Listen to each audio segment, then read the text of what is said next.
প্রতিষ্ঠানগুলো শুধুমাত্র 9.5 ইঞ্চি মাপের যে ইট সেগুলোই গ্রহণ করে এবং দরপত্র বিজ্ঞপ্তি অনুসারে মাপ হতে হবে 9.5 ইঞ্চি এবং প্রস্থে হতে হবে 4 ইঞ্চি এবং এই ব্যাসার্ধটা এই দেখুন এই ব্যাসার্ধটা হবে 2.5 ইঞ্চি।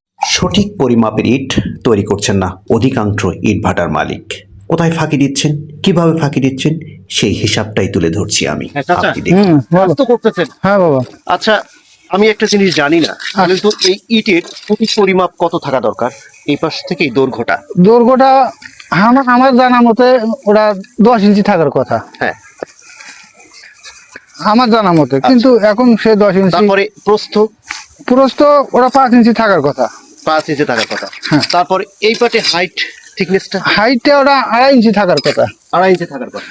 কিন্তু আসলে এই ইটটা কি সেই মাপ আছে? না, সেই ইটে সেই মাপ নাই। তো কেন নাই? এখন কেন নাই সেটা হলো অনেকগুলো কারণে থাকে না। কি কারণ কত দেখি একটু? কেউ হয়তো সস্তা উঠতে কম দাম, আর কেউ মনে করে যে আমরা ব্যবসা করি, আমরা একটু মাল কম দিয়ে ছোট করে একটু বানাই। তার মানে আপনি কি বলতে চাচ্ছেন যে গ্রাহক ঠকানোর এটা একটা? তার মানে এই ইটটার দৈর্ঘ্যে হওয়া উচিত 9.5 ইঞ্চি, যেটা বিধিবদ্ধ নিয়ম অনুসারে। আচ্ছা। এবং দৈর্ঘ্যে 9.5 ইঞ্চি এবং প্রস্থে আপনার যেটা এই পাশে বলবো আমি, এই দেখুন সেটা হলো 2.5 ইঞ্চি। 2.5 ইঞ্চি। এই 2.5 ইঞ্চি এবং সিমেন্ট মিশে হবে 3 ইঞ্চি। আচ্ছা। এবং দৈর্ঘ্যে আর 1/2 ইঞ্চি মিশে হবে 10 ইঞ্চি। 10 ইঞ্চি। আচ্ছা। এবং তার প্রস্থের সংখ্যা আসি। প্রস্থ হচ্ছে 5 ইঞ্চি সিমেন্ট মাপে, কিন্তু এখানে আছে 4 ইঞ্চি। 4 ইঞ্চি। এবং আমি যদি এখন এই ইটটাকে যদি মাপতে শুরু করি, দেখা যাক দেখি কয় ইঞ্চি হয়। আচ্ছা।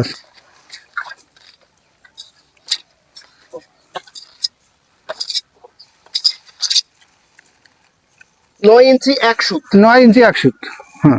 9 ইঞ্চি 1 সুত মানে আরো 4 সুত। নাই। তাহলে মালিক কি বলা যায় এটা জুসরি করছেন? অবশ্যই। মানে প্রতি 1000 ইটে 100 ইট আমাকে ঠকিয়েছে। এই 100 ইট মালিক লাভ করছে 2000 টাকা।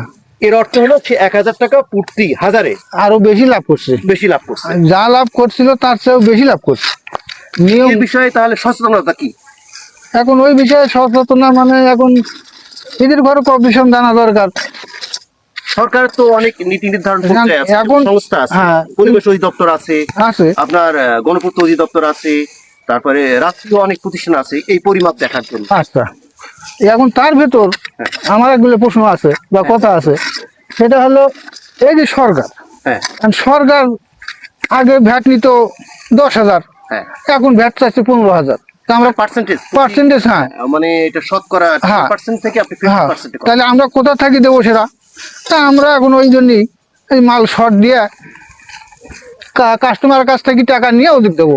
তা আমরা তো ঘর থেকে বলছেন না, গ্রাহকের পক্ষে না, এটা মালিকের। এখন আমি এখন মালিকের পক্ষেই করছি, আমরা কোথা থেকে দেবো? এই যে আপনারা যে সরকারে আপনারা যদি একটা নিয়ম করেন, নিয়ম অনুযায়ী যদি চলেন, তাহলে তো সে বাড়তি করে না বা আপনার মানুষের ঠক দিয়েও যাবে না।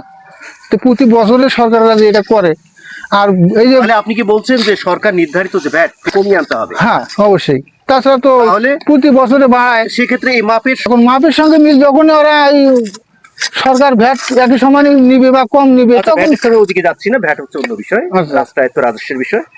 এখন আমি যেটা চাচ্ছি, আপনি কি চাচ্ছেন না যারা এই ঠকিয়েছে তাদের পানিশমেন্ট হোক? হ্যাঁ, অবশ্যই। সেটা কি ধরনের শাস্তি হওয়া উচিত? মানে ওদের ওই যে হয় ভাড়া বন্ধ করে দিতে হবে, আর না হলে জরিমানা করতে হবে।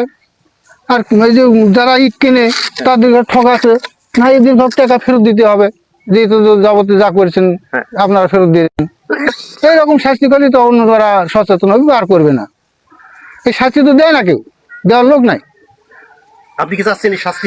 অবশ্যই চাই।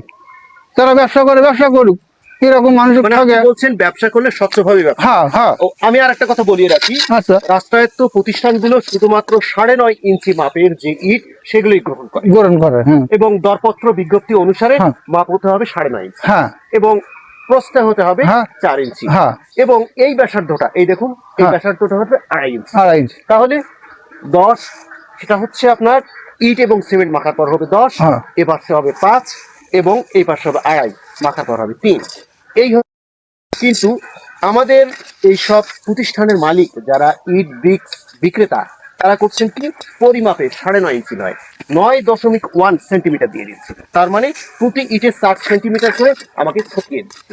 আমি একজন গ্রাহক, এই গ্রাহক হিসেবে আমি এর প্রতিবাদ জানাই যে না, এটা ঠিক নয়। রাষ্ট্রায়ত্ত প্রতিষ্ঠানগুলো, আমি চাই যে রাষ্ট্রায়ত্তগুলো শীঘ্রই তাদের বিরুদ্ধে ব্যবস্থা নিক। আর ব্যবস্থা না নিলে এই গ্রাহকরা হঠকারিতার দিকে যেতেই থাকবে এবং হঠকারিতা দিনে দিনে আরো বাড়বে।